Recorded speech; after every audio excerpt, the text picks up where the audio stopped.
have the privilege to meet you, but I would love if you can introduce yourself. Yes, of course. I'm Ksenia Oskok. I'm based in Turkey, in Istanbul, and I have two main projects. Number one is the Rebrand. I'm the founder and main mentor of Rebrand Academy. It is an edtech company that helps space professionals and those who actually want to transition into the space sectors. All those space enthusiasts, but experts in their different fields. We help them to build personal brands, to find their space path, to help them monetize their passion and to launch their space dream, right? And the second project, it's pretty new.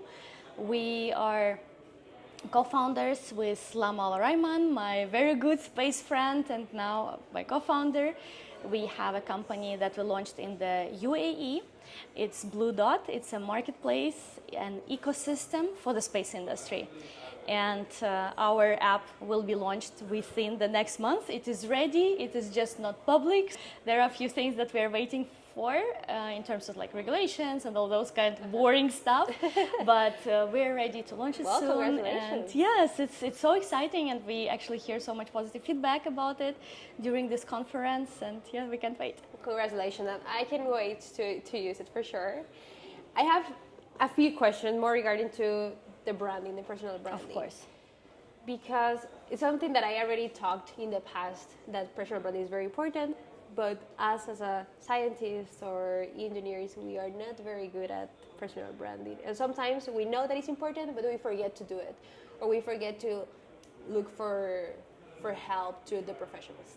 Please tell me a little bit more of what is like this objective of your company that is basically helping people to create their own branding, or how you do it. Of course, Catalina, you mentioned two really important points, and I would like to add one more, which was for me actually the biggest struggle as I started doing that job. And now, of course, it took me some time to create the demand actually in the market as well, that scientists also need personal branding and engineers need personal branding. And here what I say is, because the thing is, yes, that it's difficult for them. Yes, it's one thing. I have even a video that you don't need a PhD to write a LinkedIn post. It's really about just like sitting down and doing it, because honestly, we work in the industry where we have the smartest people of the world gathered together in one place, right? Yeah. And the smarter these people are, the more struggle they have with really sharing what they know, because it's like they feel imposter syndrome, they feel lack of confidence sometimes, they feel like they're still not enough in their knowledge, even though they're the most talented ones. And the research that they've done, it's about this for sure, but also about really making them understand how important is personal branding. And the thing is, on the one hand, you can defend the position that, well, but if I'm a scientist, why do I need to promote myself? Why do I need to share the things, right? And this is actually a stereotype that many scientists and engineers, like very technical professionals, they feel like, oh, personal brand is self-promotional. I don't need that. I'm just working on this amazing technology that is going to save our planet, for example, right? But what I say is actually, even if you were able to create the most incredible technology, or you have conducted a most groundbreaking research, which took you years to do, and this is your project, right? But if you still keep it in your garage, no one is gonna know about that. Yeah. And it's not about you like putting a spotlight on yourself. It is actually about sharing with the world and with the important actors across the industries, because I feel like space is very multidisciplinary, right? Yeah. It's not just the rockets and it's not just the satellites what we have in space. We have so many other things, and maybe we will talk about it later. But so we need to convince actually the scientists and engineers to talk about their work and to share it with the global community, not only peer-to-peer. Oh, I wrote, like, this is again like my favorite example, how they share it on LinkedIn. Let's say they have a great research they worked on, and then and this is so important that humanity knows about it. And then what they do is they share LinkedIn posts where like, I'm honored to share my research paper, read it here. And then like, if you're not part of the scientific specific community, it's hard you to will never read. understand Exactly. it. Exactly. And this is what's the missing link. But if this scientist or an engineer would be talking throughout the time while this person has been working on this technology or like a paper or something, and would share like small pieces, highs and lows, and what are the challenges, what are the struggles, and educating the public about his work or her work, this would be so much more valuable and also impactful. And we need impact, because if we don't communicate about what we do, we're not going to get funds which we need to do further exploration. Exactly. That's why we need personal branding for everyone. Totally. You need to start looking for your personal branding. Yes. And for sure, you need to start looking for people that know how to help you to build your personal branding. Exactly. And also, this is one thing, like in terms of impact and leaving your legacy, this is one thing aspect, but also to make a better business, to make better deals. If you're an entrepreneur in the space sector, you are a founder. It's not only about the company. People come to people, and we all know that. It's the connection that we are having, you and I, right now, right? It's also like so important for founders, for C-level executives, for startuppers as well, and for even managers in the companies, or depending whether it's in early career or mid-career, it doesn't matter. Everyone needs it, because otherwise you are not capable of sharing what you do. And like recently, I have actually a great example of one of my mentees who was not believing even that she will be able to find the space. She's a space nutritionist. And she worked on her personal brand, and now one of the most renowned and desired space agencies in Europe has created a job specifically for her.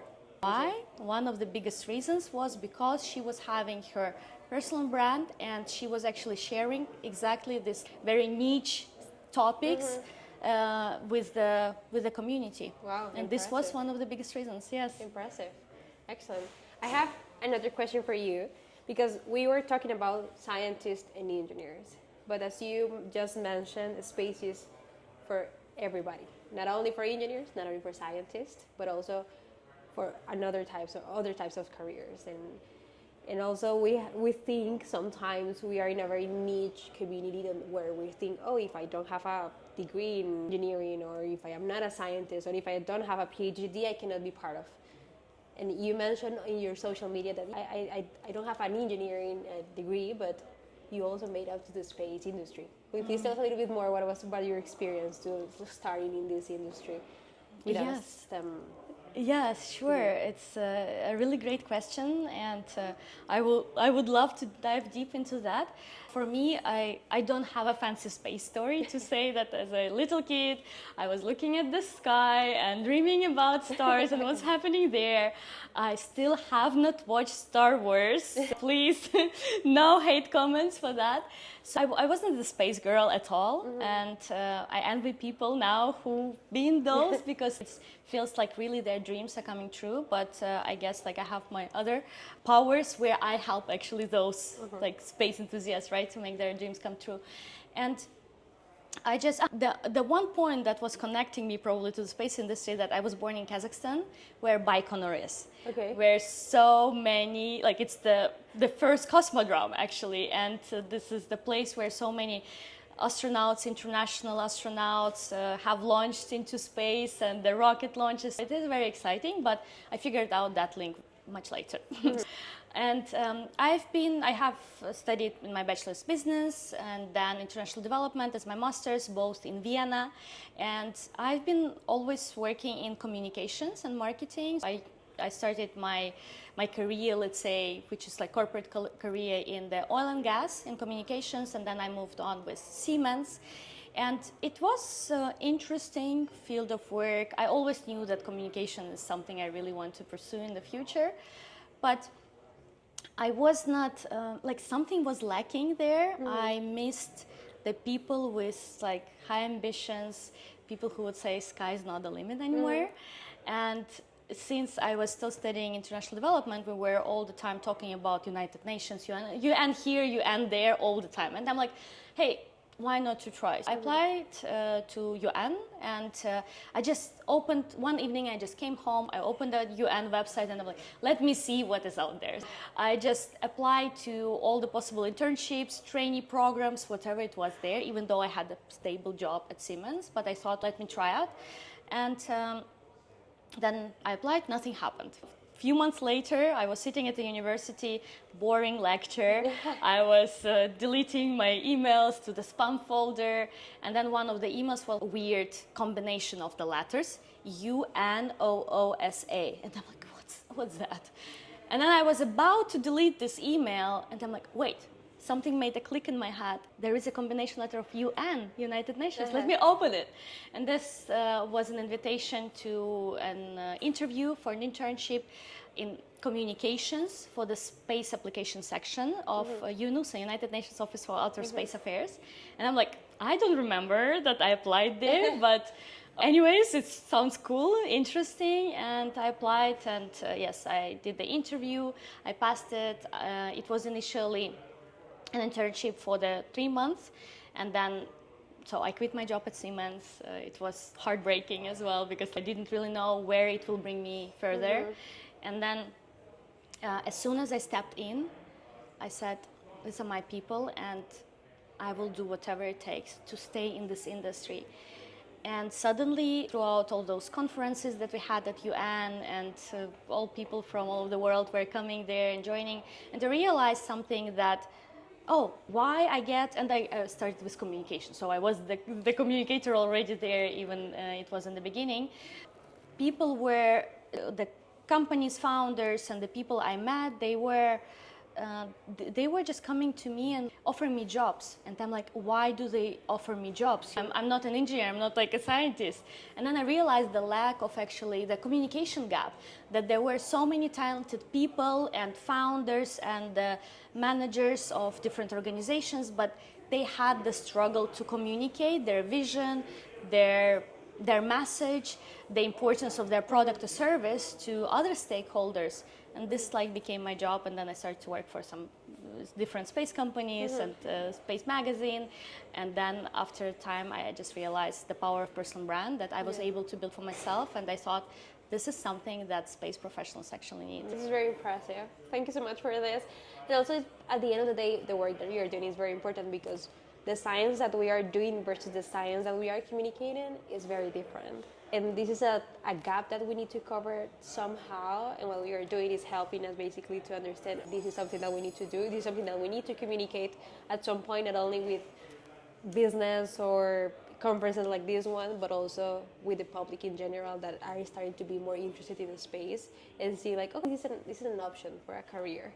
Thank you so much for your time. Thank you very much. Thank you, Catalina. It was a pleasure. I don't know if you want to say like a small message for the public in general. Yes, don't be scared of joining the space sector. The sector is growing, and now it's the right time to finding your path. No matter what is your background, are you a doctor, are you an artist, are you an entrepreneur, it's time to join the industry. We need more people. We need more talents, and of course, don't forget to build your personal brand to stand out in this exciting industry.